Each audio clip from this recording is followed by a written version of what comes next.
Kemenangan timnas Indonesia pada laga Filipina tentu tidak terlepas dari berbagai taktik yang dipilih oleh Coach Sintayong. Tetapi demikian, pemain timnas Indonesia ini sudah berjuang semaksimal mungkin walaupun ada beberapa miskomunikasi ataupun kesalahan. Halo, salam olahraga di channel Tuman Bola. Ya, euforia fans timnas Indonesia ini semakin bergemuruh.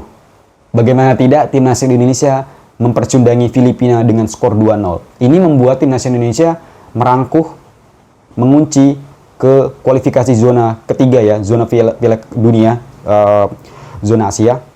Ya, Coach Sintayong berhasil mengukir sejarah. Ini pencatatan yang luar biasa sekali ya. Tim nasional Indonesia menjadi runner up dan lolos otomatis ke babak selanjutnya ya. Dan tentu tim nasional Indonesia juga lolos ke Piala Asia 2027 di Arab Saudi. Tentu ini sebuah pencapaian yang sangat-sangat luar biasa bagi Coach Sintayong ya, diterpa berbagai isu, di berbagai drama-drama yang sangat-sangat banyak sekali. Terlepas dari itu, kita beri aplaus sekali kepada pemain-pemain timnas Indonesia yang berhasil berjuang ya, melewati segala rintangan ini. Terlepas kita kalah melawan Irak 2-0 dan blunder-blunder yang sangat-sangat konyol, dan kita juga berhasil comeback ya, mengalahkan Filipina dengan skor 2-0. Ini membuat tim nasional Indonesia ini berhasil mengunci ke babak selanjutnya. Oke, kemenangan timnas Indonesia pada laga Filipina tentu tidak terlepas dari berbagai taktik yang dipilih oleh Coach Sintayong.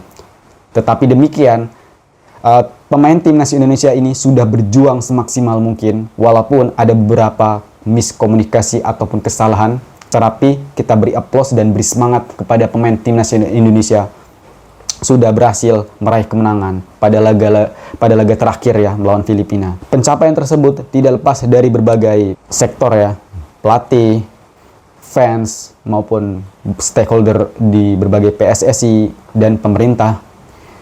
Terlepas dari itu, kita juga dibuat sangat-sangat terpukau ya dengan fans tim nasional Indonesia yang sudah mendukung 90 menit full dengan 64.000 penonton di laga terakhir melawan Filipina itu. Kita bisa mencetak sejarah ini tidak lepas dari berbagai pihak. Oke, untuk di laga melawan Filipina yang tertuju pada pemain timnas Indonesia ini salah satunya Kelvin Verdong. Bagaimana tidak, Kelvin baru saja disumpah di Kemenkumham dan sudah mendapatkan KTP, paspor segala macam, dan sudah menjadi warga negara Indonesia dan tentu bisa membela tim nasional Indonesia. Kelvin Verdong walaupun bermain 60 menit sungguh-sungguh mempunyai skill dan menunjukkan kualitas dan kuantitas. Kelvin sebagai pemain yang berkelas.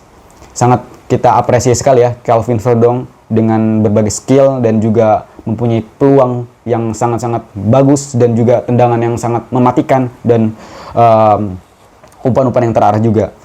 Untuk tim nasional Indonesia overall kita juga beri aplaus sekali ya bagi pemain-pemain, walaupun ada beberapa pemain kesalahan ataupun masih beberapa pemain yang egois, tetapi yang saya juga kecewa ini rumput stadionnya ini sangat-sangat kurang memuaskan menurut saya, karena kalau kita bisa memiliki rumput yang bagus dan juga lebih cepat untuk diperbaiki rumputnya, kemungkinan kita juga akan memperlihatkan permainan yang cukup indah kalau menurut saya.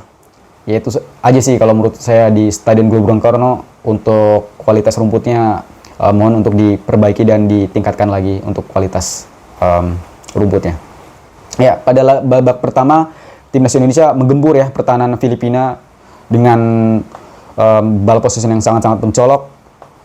Kita ketahui timnas Indonesia juga unggul 1-0 di babak pertama, dan di babak kedua kita juga langsung mengencangkan ya serangan bertubi-tubi. Alhasil kemenangan kita 2-0. Tetapi walaupun begitu, timnas Indonesia juga harus tetap tidak boleh cepat puas, karena ini bukan akhir, ini masih panjang ya, karena memang di babak kualifikasi ketiga zona Asia ini timnas Indonesia berpeluang memasuki grup neraka kalau menurut saya. Bagaimana 18 negara ini sudah dinyatakan lolos ya. Salah satunya ini ada Australia, Bahrain, China, Indonesia, Iran, Irak, Jepang, Yordania, Kuwait, Kyrgyzstan, Korea Utara, Korea Selatan, Oman, Palestina, Qatar, Arab Saudi, Uni Emirat Arab, dan Uzbekistan. Ya, 18 negara ini nanti akan dibagi 3 grup ya. Masing-masing grup ini ada 6 negara. Nah, 6 negara ini nanti akan diambil juara grup dan runner up. Otomatis yang akan lolos langsung Piala Dunia ini, zona ketiga ini adalah peringkat nomor 1, 2. Dan masing-masing grup ini akan membawa 2 negara ya. Jadi untuk lolos Piala Dunia langsung ini, zona ketiga akan diperbutkan 6 negara. Nah, 6 negara ini nanti otomatis langsung masuk ya. Urutan nomor 3 dan 4 masing-masing di grup A, B, C tadi yang tidak lolos tadi, ini akan diadu lagi pada babak keempat. Masing-masing 3 dan 4 nanti ini akan diundi lagi di 2 grup. Masing-masing grup ini nanti akan diisi oleh 3 negara. Nah, di 2 grup nanti yang menjadi juara grup ini otomatis langsung ke Piala Dunia. Jadi Asia membawa 8 negara. Nah, yang runner up tadi, yang di grup A, B tadi, yang masing-masing 3 negara tadi, yang di runner up ini akan beradu lagi di laga memperebutkan untuk playoff lagi ya. Nanti grup runner up nanti ini akan ditandingin lagi. Nah, yang negara menang tadi di runner up ini akan berhadapan melawan zona konfederasi ya, CONMEBOL kemungkinan. Nah, CONMEBOL ini kemungkinan negara-negara seperti Costa Rica, Bolivia, Jamaika, Suriname, bahkan Meksiko ya, berpeluang akan berhadapan melawan di zona CONMEBOL nanti. Otomatis Asia nanti akan membawa 8 negara yang otomatis lolos. Nah, masih ada sisa 1 slot lagi. Nah, kemungkinan untuk Asia nanti melawan CONMEBOL nanti, kalau menang di negara Asia nanti melawan di negara CONMEBOL nanti, kalau menang Asia akan membawa 9 negara karena sudah bertarung di zona CONMEBOL tadi. Nah, Piala Dunia nanti ini sangat unik ya. Ini akan dibawakan oleh 48 apa 46 gitu. Asia tadi. Kemungkinan Asia bisa berpeluang bisa membawa 9 negara yang maksimal. Kalaupun tidak 9 itu 8 ya. Karena memang 9 ini harus berhadapan lagi melawan negara di zona CONMEBOL nanti. Ini sangat-sangat banyak ya dibandingkan pas Piala Dunia di Qatar. Di Asia kemarin pas di Qatar cuma 6 negara. Itu ada Qatar, Arab Saudi, Iran, Korea Selatan, Jepang, Australia. Tentu ini sangat-sangat berdampak positif ya. Kemungkinan Bapak Erick Thohir ini akan berupayakan lagi ya pemain-pemain yang berada di diaspora nanti, mengoptimalkan lagi, mencari pemain-pemain yang sangat-sangat dicari oleh Coach Sintayong. Tentu ini Coach Sintayong ini sangat-sangat berambisi sekali untuk membawa Indonesia bisa lolos ya. Ini sangat-sangat luar biasa. Euforia ini sangat-sangat luar biasa. Untuk pengundian grup masing-masing untuk pengundian grup nanti di kualifikasi zona ketiga nanti ini akan diundi pada tanggal 27 Juni ya di Kuala Lumpur. Kita tidak sabar sekali. Tentu Timnas Indonesia ini berada di pot ketiga, yaitu urutan terakhir ya.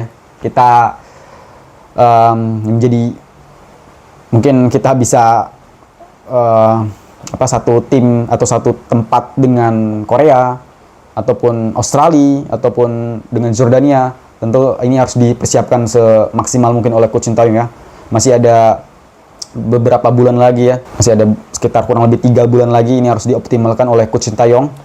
Kalau bisa ini harus dipercepat gitu untuk mencari pemain-pemain diaspora lainnya yang untuk siap membela timnas Indonesia. Karena kalau kita cuma mengandalkan pemain yang hanya ini sebenarnya masih kurang cukup kalau hanya mengandalkan pemain-pemain yang berada saat ini, karena memang kita riskan cedera, riskan akumulasi kartu. Bayangkan saja untuk Jordi Amat dan Jesse Nummer ini di laga selanjutnya di bulan September, zona ketiga ini tidak bisa main karena akumulasi kartu. Coach Shin Tae-yong akan maksimal mungkin pemain-pemain yang untuk di center back ya.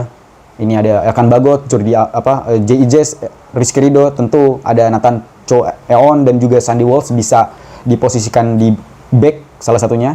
Ya, tentu Martin Paes kita tunggu-tunggu, semoga di zona kualifikasi Piala Dunia zona ketiga nanti Martin Paes ini bisa memperkuat timnas Indonesia ya, karena memang sektor penjaga gawang ini sangat-sangat riskan, sangat-sangat dibutuhkan oleh timnas Indonesia di babak selanjutnya. Karena hanya kalau kita mengandalkan Hernando dan Nadeo ini sangat belum cukup kalau menurut saya. Tentu Martin Paes ini akan membawa dampak yang positif bagi timnas Indonesia karena memang ketenangan dan pengalaman Martin Paes ini sangat dibutuhkan oleh timnas Indonesia. Oke, semoga timnas Indonesia nanti bisa berbicara banyak ya di zona kualifikasi Piala Dunia zona ketiga nanti. Kita tunggu di tanggal 27 Juni di Kuala Lumpur.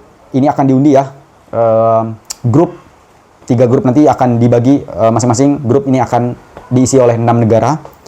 Kita ketahui Indonesia pasti ini akan menjadi salah satu tim terlemah di posisi ranking setelah Kuwait. Namun begitu, ranking hanyalah angka. Kita juga masih bisa bersaing dengan negara-negara yang kelas atas ya. Kita doakan saja semoga timnas Indonesia ini bisa meraih kesuksesan dan bisa meraih poin penuh di laga selanjutnya. Oke, mungkin itu saja yang dapat saya sampaikan. Kurang lebih saya mohon maaf. Kita bertemu di lain video berikutnya. Bye-bye.